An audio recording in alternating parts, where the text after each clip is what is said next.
Try to imagine your next, or maybe it's your first motorcycle trip. The endless roads taking you to the next destination. The beautiful scenery passing by. It is so close to perfect, but there is some small things which annoys you every day. And the worst part is, you could have done something about it. And let's just get straight into it in the middle of the busy streets of Hanoi. Let's just start with something that will annoy you every single day if you don't get it right. After a couple of days, you will quickly realize what you have packed and don't need. And from then, it will just be dead weight. Stupid stuff you have to unload and load to the bike, maybe carry into hotel rooms every time you stop. One thing is, it's very unpractical.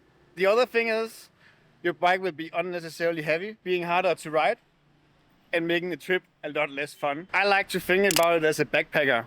While backpacking, you keep everything you need in a 60-liter backpack, which is light enough for you to carry on your back. And if that space is enough for several months of traveling, it will also be enough for you and your motorbike. Just because your motorbike can carry a lot of kilos and you can fit a lot of bags on it, it doesn't mean you have to load it onto its fully potential. It is always possible to buy what you need along the road, and then you'll also have a small souvenir, which actually maybe serves a purpose. There is a lot of things many people pack which they actually don't need, and we will talk about at least one of them a little later. But first we have to talk about another very important point. My first motorbike trip was on a Honda CBR 600. Not exactly the most comfortable bike for 500 kilometers several days in a row, and I didn't have any panniers for it, so I had to carry everything I needed in this duffel bag right here. But I made it work, actually without any problems, and we had an amazing trip. Then I bought an old Africa Twin from 1990. I changed the oil filter, and then I rode it 6,000 kilometers around the Baltic Sea. And try to guess how that turned out. Oh yeah, and I also suddenly had a lot of extra space in my side panniers and on the back seat. Which was first very, very nice because I could pack a lot of stuff. But it very quickly turned into being very annoying.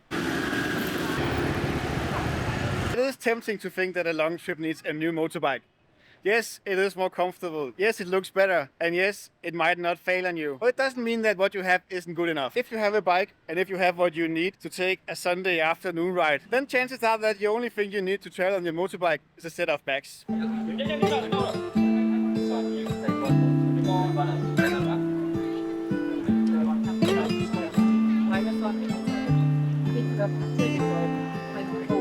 While I sit here and wait for the train to pass by just right in front of me, I would like you to think about those Sunday rides, which I am sure you do. What gets you up on the bike? And why do you just go riding on a Sunday? Actually for no reason, maybe just to get an ice cream. I'll let you enjoy that feeling for a while and then get back to Sunday rides in a moment. First we have to talk about something which you can leave at home while traveling on a motorbike. And yes, the trip around the Baltic Sea went perfect. Even though we screwed up lots of things. I packed too much.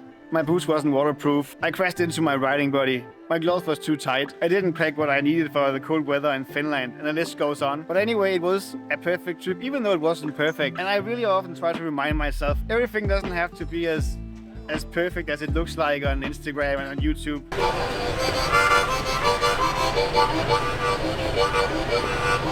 So back to saving weight. I like to camp on my motorbike, and I like to bring a lot of cooking gear for cooking food. But is cooking gear really that necessary? I think it is very, very unlikely that you will end up somewhere. Thank you. I think it is very unlikely that you will end up somewhere without a restaurant nearby, or at least a restaurant on your way to where you will camp. Yes, eating at restaurants every day can be very expensive, but cooking gear is expensive too, and especially the right lightweight cooking gear you need for travel. Bringing what you need for cooking doesn't only mean you have to bring a stove and a small gas bottle. You need to bring lots of things. Plates, knives, forks, extra water, the food you plan to cook, and water for dishwashing. Just a lot of stuff which is both expensive outdoor gear and also weighs a lot on the bike. If you only plan to do a few days of camping on your trip, then leave all the cooking gear at home. It will save you a lot of money and a lot of weight on your motorbike, which will make the trip much more fun. Alright, train is coming.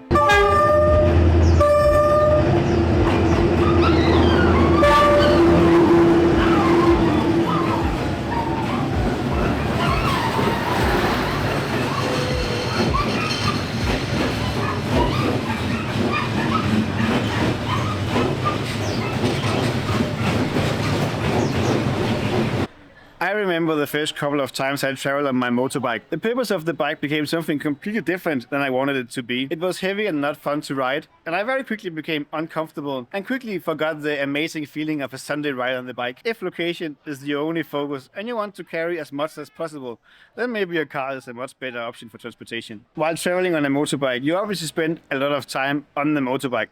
So make sure to make the ride a big part of the journey itself and not just focus on the locations. To get the maximum out of your precious holiday, make sure to have a plan. It can be very tempting to just set out and see what the world brings, but chances are you will just end up on the highway on your way to the next big city because you didn't do any research of the roads around you and the scenery and what to see, and which I'm sure is a much more beautiful ride than the highways. Having a plan and knowing what to see along the way is really a key thing to enjoying the ride more, exactly as you do on a Sunday trip. I will very soon set out on my next big motorcycle trip from Malaysia to Denmark. Right now I live in China and currently I'm in Vietnam, but our bikes just ship from Denmark to Malaysia, and I'm starting to feel that feeling I'm sure most of you know. When you are on your way to start the next trip, it's really exciting, and it also is very, very scary. And that's why I'm going through all these small but very important things, because I want to get the most out of my next trip.